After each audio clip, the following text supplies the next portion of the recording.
Obrigado, senhor presidente. Eu gostaria de agradecer inicialmente as contribuições que foram trazidas pelo conselheiro Jurandir e também a contribuição trazida pelo gabinete de Vossa Excelência.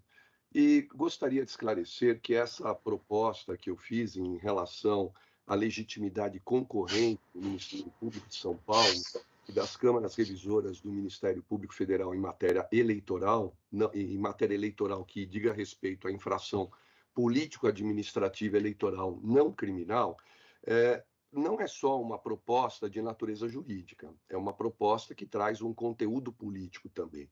Nós temos que definir hoje qual é o verdadeiro papel do Ministério Público Estadual numa eleição.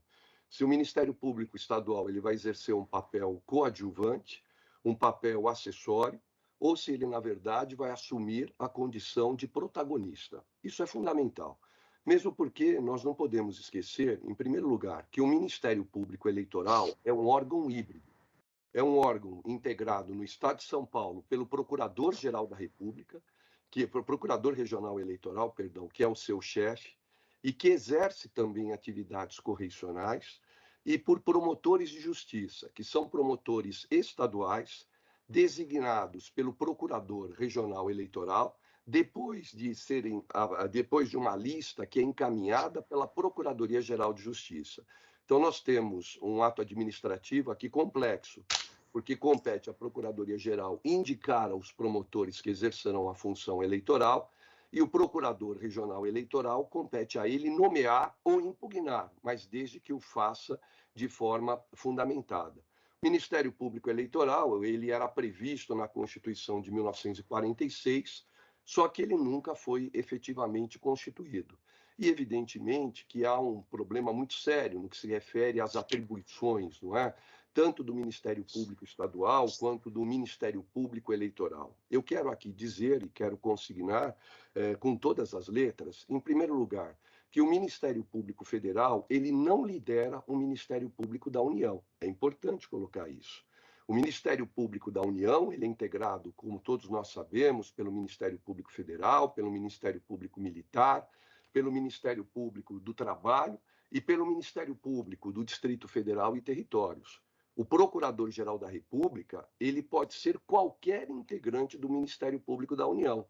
A época em que o presidente Temer ele conduzia os destinos da nossa nação e que era ministro da Justiça, o doutor Alexandre de Moraes, doutor Alexandre chegou a colocar isso numa especulação que veio a respeito de quem seria o futuro Procurador-Geral da República.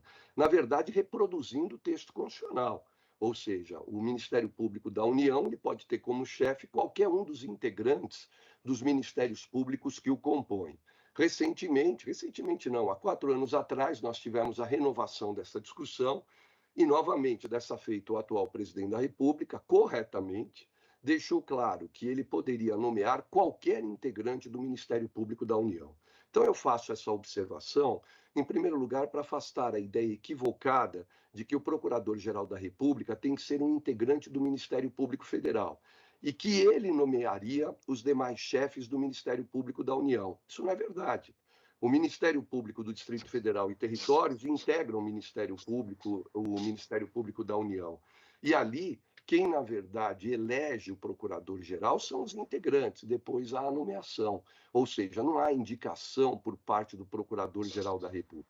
Feitas essas considerações iniciais, e mais uma vez, realçando que hoje nós estamos tomando uma decisão de cunho jurídico e de cunho político também, porque nós vamos ter que resolver algumas questões, não é? Nós vamos ter que responder alguns temas. Se a política eleitoral ela será definida pela nossa instituição ou se ela será ditada pela Procuradoria Regional Eleitoral. Então, eu cito alguns temas a título exemplificativo.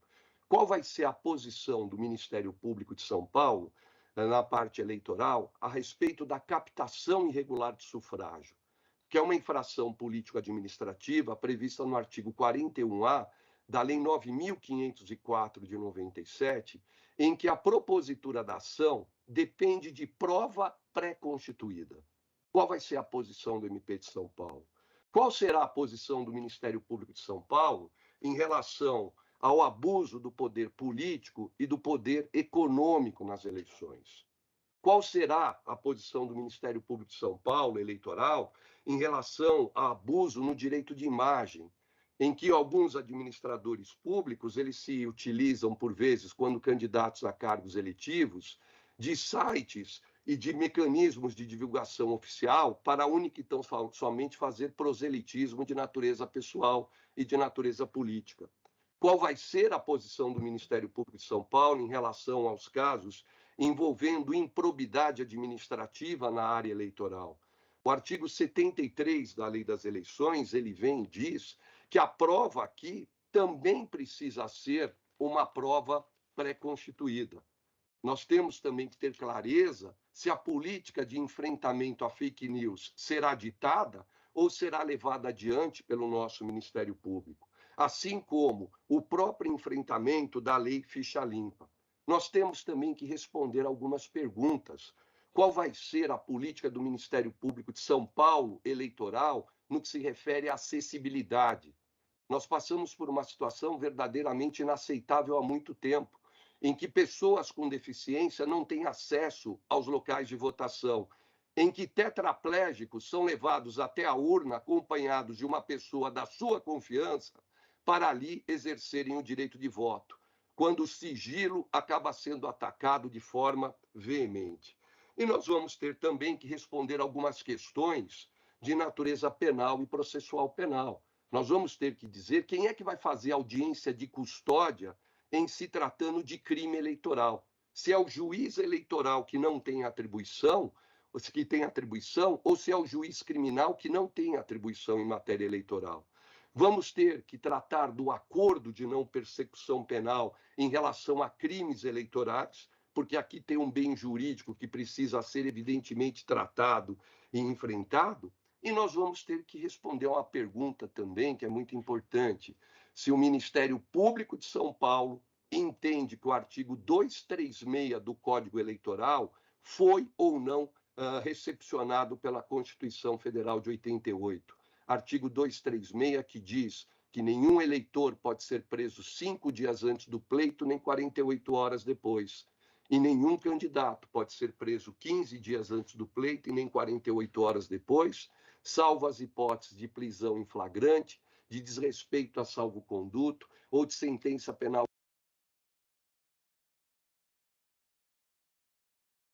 Doutor Pontes, o senhor ficou sem som, por favor. Me perdoe, eu disse que a lei ela não fala sobre prisão temporária e nem sobre prisão preventiva. E é comum, em todo dia de eleição, ser cumprido o mandado de prisão e logo em seguida surgir a informação de que essa prisão foi ilegal. Então nós temos que ter uma política clara em relação a isso. E evidentemente que nós não podemos depender do posicionamento da Procuradoria Regional Eleitoral, mesmo porque consigne-se, pois importante, pois oportuno. Em nenhum momento a lei afirma que a atribuição em matéria eleitoral é atribuição do Ministério Público Federal e que o Ministério Público Estadual, ele único e tão somente acompanha decisões que venham a ser adotadas por parte do Ministério Público Federal ou da Procuradoria Regional Eleitoral. Eu faço essa consideração para dizer, em primeiro lugar, que o correto seria que nós tivéssemos um Conselho Superior do Ministério Público Eleitoral, formado pelo procurador regional e por promotores estaduais que são designados para oficiar perante a Justiça Eleitoral. Na medida em que nenhum promotor eleitoral vai se tornar procurador regional eleitoral, e nenhum procurador regional eleitoral vai poder exercer a função de promotor eleitoral. Então, isso é muito importante. Envolve matéria criminal. É muito importante colocar isso. Então, a menção ao artigo 357, parágrafo 1º do Código Eleitoral, ela se mostra como absolutamente equivocada, não é? O artigo 357, parágrafo 1º do Código Eleitoral, ele cuida daquilo que para nós é a redação do artigo 28. Se um promotor eleitoral ele requer o arquivamento de um inquérito policial que trata de crime eleitoral, isso tem que ser remetido ao procurador regional eleitoral. E o procurador regional eleitoral irá manter a decisão do promotor ou vai designar um outro promotor para o oferecimento de denúncia em matéria eleitoral. Então, esse artigo, ele se refere exclusivamente à matéria criminal. E não há cabimento, com a devida vênia, a afirmação de que esse artigo ele foi revogado pela lei orgânica do Ministério Público da União. Em primeiro lugar, o Código Eleitoral ele tem uma característica que é muito interessante. Ele ora atua como lei complementar, ora ele atua como lei ordinária. Ele tem essa característica. E é evidente que ele se socorre do Código Penal e do Código de Processo Penal em caráter subsidiário. Então, a lei orgânica do Ministério Público da União jamais poderia ser interpretada no sentido de ter revogado, ainda que implicitamente, um dispositivo que trata de matéria processual penal. E como todos nós sabemos, só a União pode legislar sobre matéria penal e processual penal. É por isso que a súmula, que a proposta de súmula, ela não trata de matéria criminal. Ela trata, sim, de infrações político-administrativas no âmbito eleitoral. A partir do momento que o Ministério Público, para o ingresso com determinadas ações, ele necessita de prova pré-constituída, tem que haver um controle sobre essa prova pré-constituída. E enquanto não é constituído o Ministério Público, o Conselho Superior do Ministério Público Eleitoral, haveria legitimidade concorrente entre o Ministério Público Estadual e as câmaras revisoras do Ministério Público Federal em relação a esse tema. Então, isso é muito importante. E firmar essa competência também é muito importante, porque, na verdade, deixar de fazer esse enfrentamento pode amanhã ou depois trazer consequências drásticas, como, por exemplo, o procurador regional eleitoral, dependendo de quem seja no futuro, resolver fazer uma correição, sem que, para tanto, mantenha contato com a nossa corregedoria, o que, evidentemente, não pode ser aceito. E é evidente que, para que essa situação se coloque com muita clareza, nós temos que ocupar o espaço que pertence ao Ministério Público de São Paulo. Aqui não se trata de usurpação de função ou de querer, na verdade, legislar em matéria criminal ou matéria eleitoral. Muito pelo contrário, se trata, na verdade, de ocupar o espaço que é o espaço que pertence ao Ministério Público de São Paulo. Então, a minha proposta, ela se mantém nos termos em que ela foi apresentada. Quero registrar, uma vez mais, que a proposta, ela trabalha com a ideia relacionada a peças de informação, a investigações de caráter político-administrativo, não criminal. Um promotor eleitoral, quando ele recebe uma representação noticiando a captação irregular de sufrágio, ele tem que apurar. Se ele entender por bem arquivar, ele tem que submeter alguém. E, nesse caso, o correto seria submeter ao Conselho Superior do Ministério Público de São Paulo. Então, eu insisto, senhor presidente, achei muito importante as considerações que foram trazidas, não é? Os aspectos que foram levantados, mas a minha proposta é uma proposta de natureza político e jurídica. Jurídica, porque nós temos, sim, atribuição para o enfrentamento dessa matéria que é extremamente grave. Política, porque nós não podemos ser conduzidos, nós temos que conduzir. E compete ao Ministério Público de São Paulo ditar o que deve ser feito em matéria eleitoral, e não atuar de uma forma subsidiária, como se fosse um longa-manos daquilo que fosse definido pela Procuradoria Regional Eleitoral.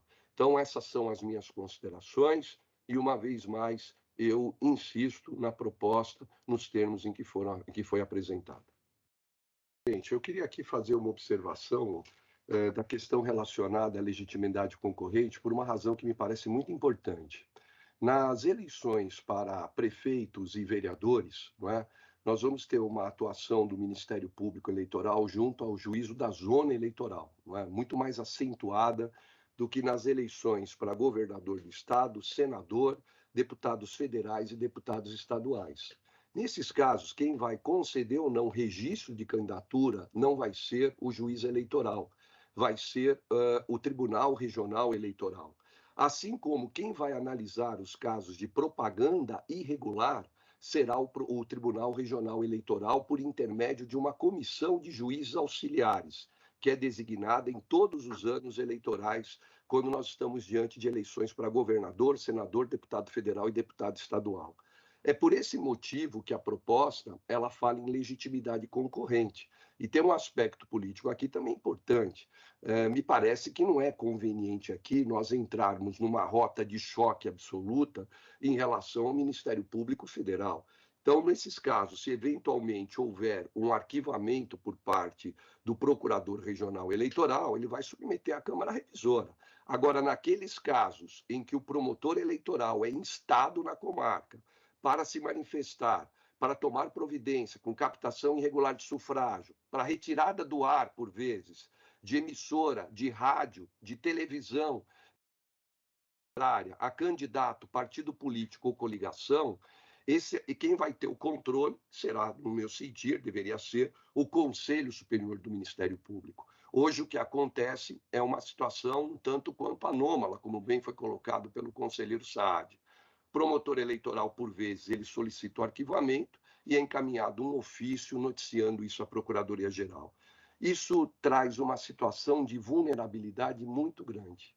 E a preocupação da súmula também é de resguardar o promotor, para que o promotor, amanhã ou depois, não venha a ser acusado de não ter tomado providência nenhuma em situações envolvendo abuso de poder político, abuso de poder econômico, captação irregular de sufrágio, improbidade administrativa em matéria eleitoral. Então, é importante que o Conselho Superior ele exerça o controle de legalidade nas atividades do promotor, isso sem prejuízo que também venha a ser exercido pela Câmara Revisora por parte do Procurador Regional Eleitoral nos pedidos dele no sentido de arquivamento. Então, por esse motivo é que se fala em legitimidade concorrente e não em legitimidade exclusiva, seja do Conselho Superior nosso ou seja da Câmara Revisora.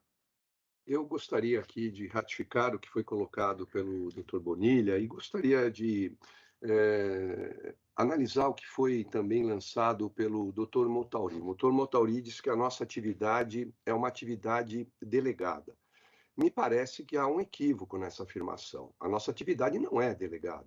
A lei é expressa no sentido de que a atividade eleitoral será exercida por promotores eleitorais, que são promotores estaduais, em primeiro grau.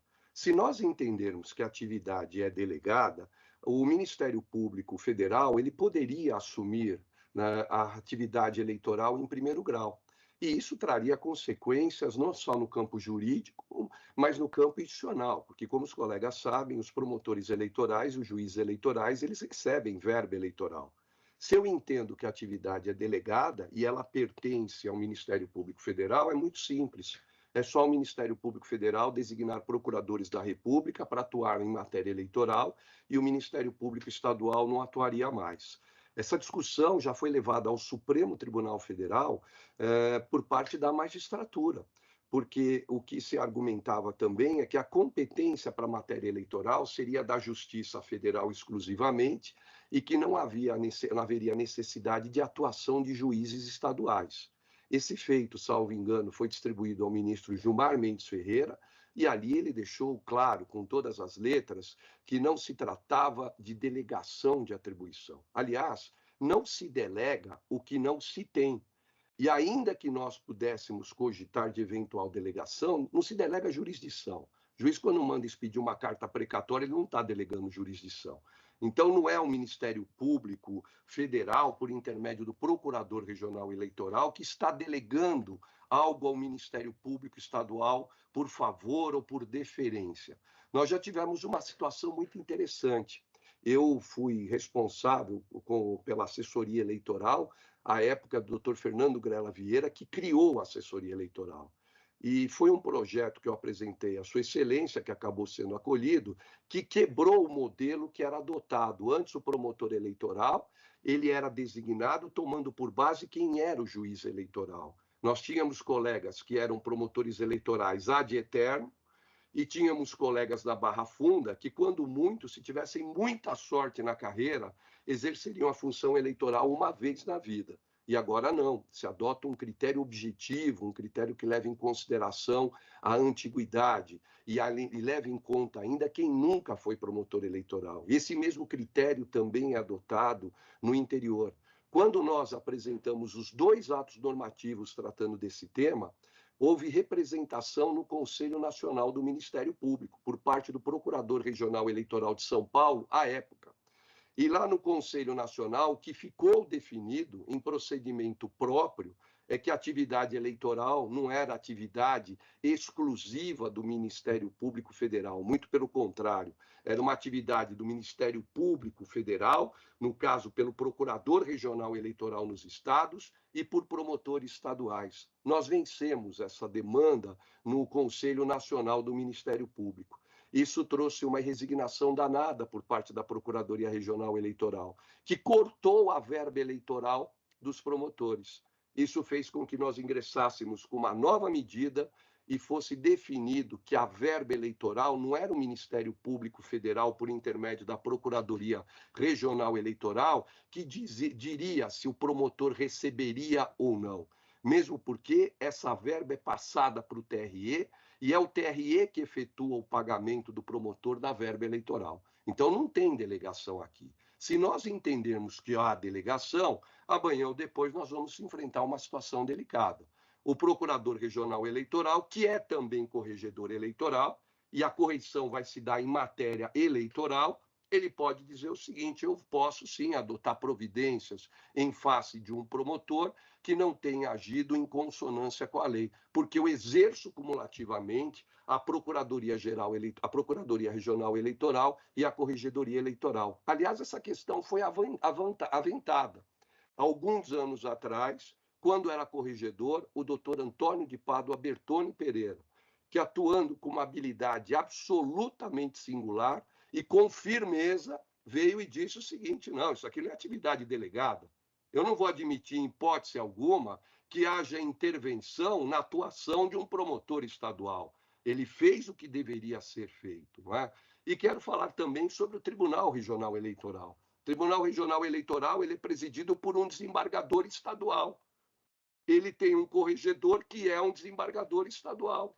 O desembargador federal designado, ele não exerce atividade administrativa. Quando muito, ele dirige a escola eleitoral. Além disso, nós temos 2 juízes estaduais de primeiro grau que são designados para atuar em matéria eleitoral e temos 2 advogados que ingressam na classe dos juristas depois de uma nomeação por Sua Excelência, o senhor Presidente da República. Então, isso prova que, na verdade, nós estamos diante de uma modalidade de justiça própria. E me parece que o caminho aqui aventado, o caminho apontado por Sua Excelência, o senhor Corregedor-Geral, com todas as vênias, politicamente é o pior caminho possível, não é? Isso não é matéria para ser levada a Conselho Nacional de Corregedores, ou seja, me parece que esse é um assunto que, se houver interesse ou insatisfação por parte do Ministério Público Federal, cabe a ele ingressar com uma ação, com uma representação no Conselho Nacional do Ministério Público e trazer novamente à discussão essa matéria que o Ministério Público de São Paulo saiu vitorioso. E, por fim, eu quero esclarecer que esse modelo que foi adotado aqui pelo Ministério Público de São Paulo, de forma absolutamente pioneira, à época do Dr. Fernando Grela Vieira, é hoje o modelo também que é seguido pela magistratura. O que prova que o Ministério Público de São Paulo ele pode caminhar com as próprias pernas. Nós não exercemos função delegada em matéria eleitoral. Essa é uma função que pertence ao Ministério Público e com atribuição não se transige, e muito menos com direito, sob pena de amanhã ou depois nós nos tornarmos uma espécie de apêndice do Ministério Público Federal em matéria eleitoral. Por isso que eu insisto, a discussão é uma discussão muito mais profunda do que um caráter meramente jurídico. Mas, por lealdade, preciso colocar para o colegiado que, se a proposta nossa for vitoriosa, eu não tenho dúvida alguma de que isso vai dar ensejo a uma representação no Conselho Nacional do MP. mas nós não podemos ter medo de exercer as nossas atribuições, porque o verdadeiro Ministério Público é aquele que efetivamente não abre mão de maneira alguma das suas prerrogativas e das suas atribuições. Então, são essas as minhas considerações.